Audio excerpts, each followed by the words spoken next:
What if everything we eat isn't what it seems? We think we choose our food, but in truth, our food has been choosing us. Every flavor, every color, every so-called healthy label is part of a carefully designed illusion, a system that knows exactly how to trigger our brain long before we take the first bite. We don't just eat calories. We eat marketing. We eat addiction. We eat what's profitable, not what's nutritious. The modern meal isn't cooked in kitchens anymore. It's engineered in boardrooms and factories. And the more we consume, the less we actually control. Welcome to the age of the food illusion. The illusion didn't begin in a kitchen. It began in a lab. In the 1950s, a small group of food scientists made a discovery that would quietly reshape humanity's relationship with hunger. They found that the perfect mix of sugar, fat, and salt could hijack the human brain, triggering the same neural pathways as gambling or addiction. Psychologists later called it the bliss point, the precise formula that makes food irresistible but never satisfying. From that moment, flavor stopped being found. It was engineered. Real ingredients gave way to synthetic ones. Strawberries became chemicals with names like ethyl methylphenylglycidate. Milkshakes were designed to taste creamier without cream. And color wasn't nature's gift anymore. It was science's illusion. By the 1970s, the fast food revolution was unstoppable. Meals that once took hours to prepare could now be bought, eaten, and forgotten in minutes. The average American went from eating out once a month to over 200 times a year.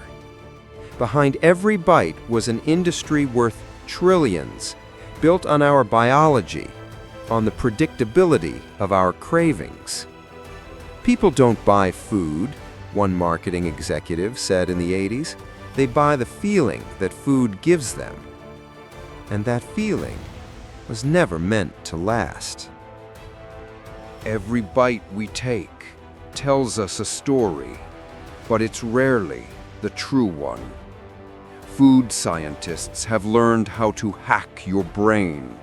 They've studied how the crunch of chips triggers dopamine, how the perfect mix of sugar, fat, and salt lights up the same reward centers as addictive drugs. A 2013 study from Yale University found that highly processed foods activate brain regions identical to those stimulated by cocaine. The goal isn't to feed you, it's to keep you coming back. In the supermarket, nothing is random. The smell of baked bread, the placement of healthy labels, the colors that promise freshness and trust, all are designed to manipulate perception and increase consumption. And it works.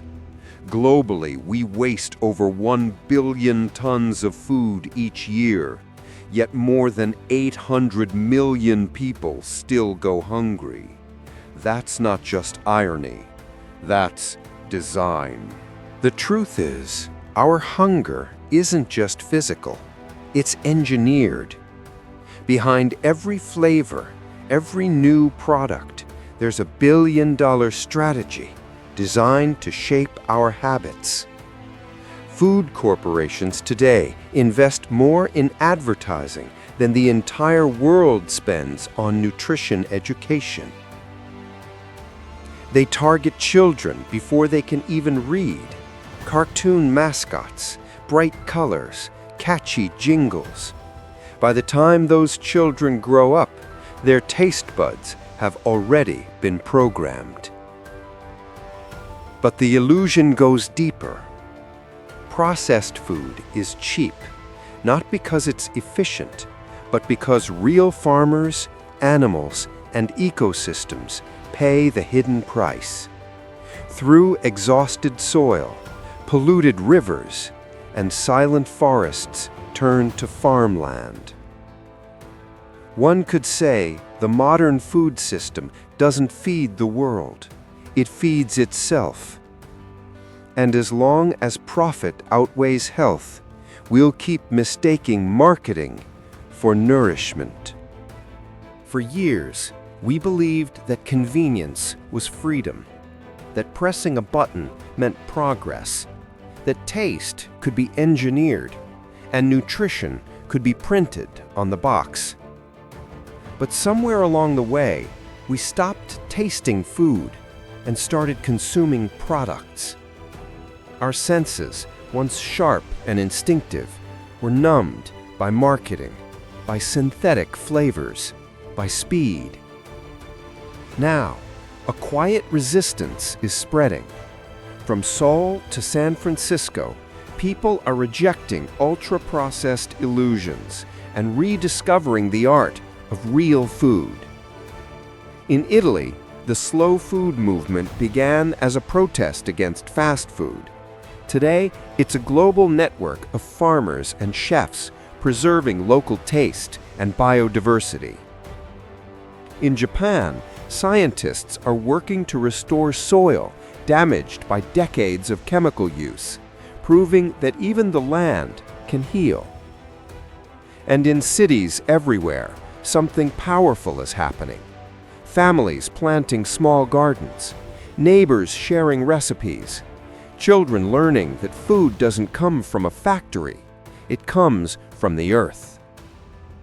This isn't nostalgia, it's rebellion, a conscious act of defiance against a system that profits when we forget what's real.